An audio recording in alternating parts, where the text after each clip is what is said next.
Hey, welcome back to Late Edition Crime Beat Chronicles, a Lee Enterprises podcast. I'm your host, Nat Cardona. On this podcast, you'll hear true crime stories as told by journalists from regional newspapers across the country. For the next series of episodes, we'll be diving into the 1990 cold case murder of Susan Negersmith in Wildwood, New Jersey. You'll hear from reporters, past and present, who covered the case as it's unfolded throughout the years and the many twists and turns along the way. Before we hear from one of the original reporters on the Negersmith case, we need to head down to the Jersey Shore more than 30 years ago. Michael J. for Hope for the Warriors. Started back in 2006 at Camp Lejeune. Military families witnessing the effects of war on their loved ones. Now, almost 20 years later, they've aided over 53,000 service members, veterans, and families with confidential, high-quality behavioral health care services at little or no cost to post-9/11 vets and their families. Over 91% of every dollar donated goes directly to the programs. If you're as concerned about our heroes as I am, go to hopeforthewarriors.org. Susan Negersmith was a 20-year-old woman from Carmel, New York. She was visiting Wildwood, New Jersey on Memorial Day weekend with some friends in 1990. She said goodbye to those friends the evening of Saturday, May 26th. And by the early hours of Sunday morning, Susan's partially clothed body was found behind a dumpster near a Wildwood restaurant. Her death was originally ruled accidental, although there were signs of a struggle. About a year after Susan was found dead, reporter Yvette Craig wrote in an April 22, 1991 Press of Atlantic City article the following. Someone screamed. 2 witnesses saw a woman being dragged behind a Wildwood restaurant, and there were 26 unanswered external injuries on the partially clad body of a New York woman found dead last Memorial Day weekend. Her death has been ruled accidental. Her family believes someone got away with murder. An important thing to note about Susan's weekend trip with friends to Wildwood. This area is a destination for a debaucherous good time. Tourists flock there in the warm weather months to party hard. There's a boardwalk packed with restaurants and bars, packed with people from all over the place. Drinking heavily is a main activity. The reputation of the area for all of these things quickly comes into play in the early days of the investigation, at the expense of solving Susan's case in a timely fashion. And for more on that, I introduce Yvette Craig. She was a reporter at the Press of Atlantic City in the early 1990s and closely covered Susan Negersmith's case from day one. I have been a writer since high school, and I was boy crazy in high school, which is embarrassing to say. The way to get near them was to cover sports for the high school paper. So I did a little of that and found that the topics that some of the students were talking about in the hallways and things quickly turned my attention away from sports to something sort of more hard-hitting. And so I got the bug and it stuck. That's awesome. And so went to Marquette University, and I actually went initially to possibly study psychology, but I took a course in journalism, and all they did was give me an address. Everyone in the class got just an address. And we had to find out anything and everything using public records about this address. We could find out who lived there, how they were registered to vote, if anyone died at that location, that's how many people, different families lived there. And I just fell in love with it. I just love that, just the whole idea of the digging and finding the personal stories behind it. Long story short, a person that I was in school at Marquette with, he was a couple years ahead of me, and he was a reporter at the Press of Atlantic City and knew that they were looking for, frankly, journalists of color to diversify the newsroom. And so told them about me, and I came and fell in love with living at the shore. What do you do now to catch everybody up as well? I am the publisher and editor of a magazine called Umoja Magazine in Madison, Wisconsin. And Umoja stands for Unity in Swahili, and it is a magazine designed to talk about the positive side of the Black community.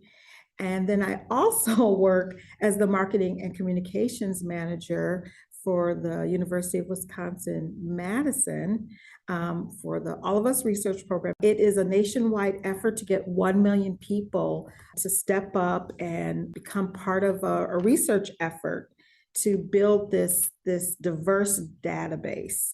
Bring me back to your time. We're in Preston, Atlantic City on the East Coast. You're an early reporter at that time. The case of Susan Negersmith comes across your desk. Tell me, what headspace are you in at that time? You're pretty young. Are you right out of college? You got this plopped in front of you. What's going on? How did that all come about? I was probably a couple years out. So yes, I was still green. I guess that you call a green reporter. And so when it came across my desk, it was just another case. Sadly, it was just one that showed up, that there was a body and such, and the police played it down as just an accidental death. And so as a police reporter, you report what, the police tell you. And I do not believe that anything like made me think, this is unusual, right? It was Memorial Day weekend, and it was common for kids to come down and party,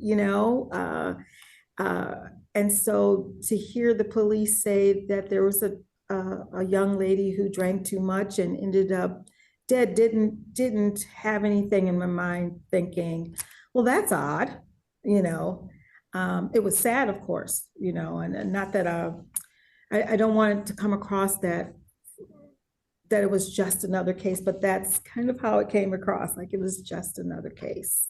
No, that's fair. I wanted to ask about that. So, because the first article, my producer handed me a stack of like 200 pages plus from the Press of AC's archives. And the first one that I saw from you was written, I think, a day after she was discovered. So it was May 30th of 1990. So, I mean, pretty fair if that's like, oh, man, that's sad. But this is, you're reading it at face value. I can see that's the case. With you being a police reporter and talking to them, was that the primary calls that you were making? I really don't remember that part of it. I wish my brain could think back that far. And I don't even remember it sparking the interest, of my editors. Again, homicides weren't uncommon in Atlantic City. But then what did happen were a couple of things. I had a reliable source call and say, this is a cover-up. And I said, what do you mean? And I had a mentor tell me once that when it comes to anything I cover, right, always follow the money.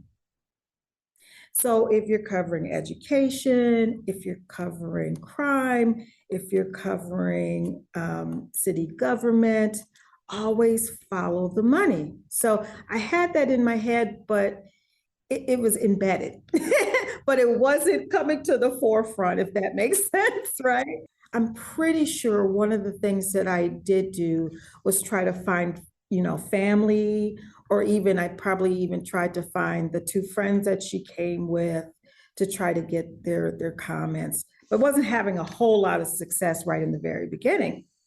And so then a source came to me and said, in so many words, follow the money.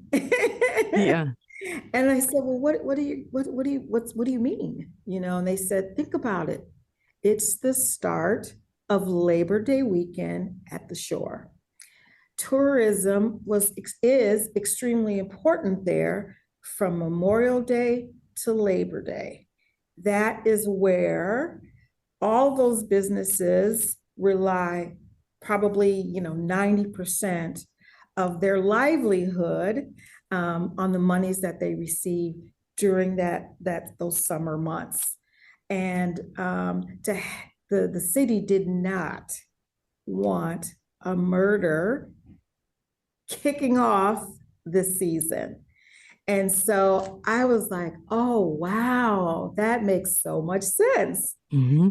The next thing I know, it was either the very next day or the day after, the receptionist called me to the front desk and said, someone left this for you.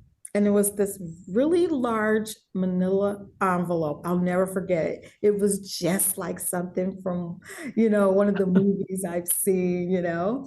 And I opened it up and it was scenes of poor Susan lying dead in that alley. It was, I mean, every angle possible that clearly like a police photographer must have taken. So I was like, wait a minute, I kept digging and I'm looking more and more. There were all kinds of firsthand accounts in there, reports that the police had taken. So what typically a journalist would not get, because a lot of that information gets redacted by the time it gets to us. Oh, I had the everything raw, every word that anyone had said about this case. And then to boot, and then I kept going back further, and then there were autopsy pictures that, I'm going to be honest with you, I didn't even look. I think I even sort of closed my eyes when I realized what it was. I had to look at a few because that's how I was able to pay attention to the fact that she had blood under her nails, and one or two of her nails were ripped, to me, which signified that there was a struggle. She was fighting for her life. So there were some of those that I did see. So I went home and I turned my bedroom into like what you see in the movies. You see people putting things up and me just really trying to piece all this together. And there was nothing in that packet that said that she drank herself, that was any evidence that she had drank so much that she ended dead the way she did. So what was the timing between you kind of having that light bulb of follow the money to figure out what's going on here to getting that manila envelope? It was within a 24, 48-hour period, right as it was still hot off the presses. Were you kind of like looking around your cubicle like, should I show this to someone? I mean, did you have to bring it to your editor right away? I mean, what was that like? Well, for me, because I was so new, I wanted to make sure what I was looking at was legit, right? Yeah, you're like, what is this? And of course, by this time, this is like, a journalist's dream, yeah. Right? And so if I recall, I think I took it home first and looked through it, made lots of notes, and went in wide-eyed to my city editor and said, we got a really good story here. That's it for now. Keep an ear out for the next episode in the Susan Negersmith case. If you like what we do here at Late Edition Crime Beat Chronicles, please be sure to subscribe wherever you get your podcasts. See you soon.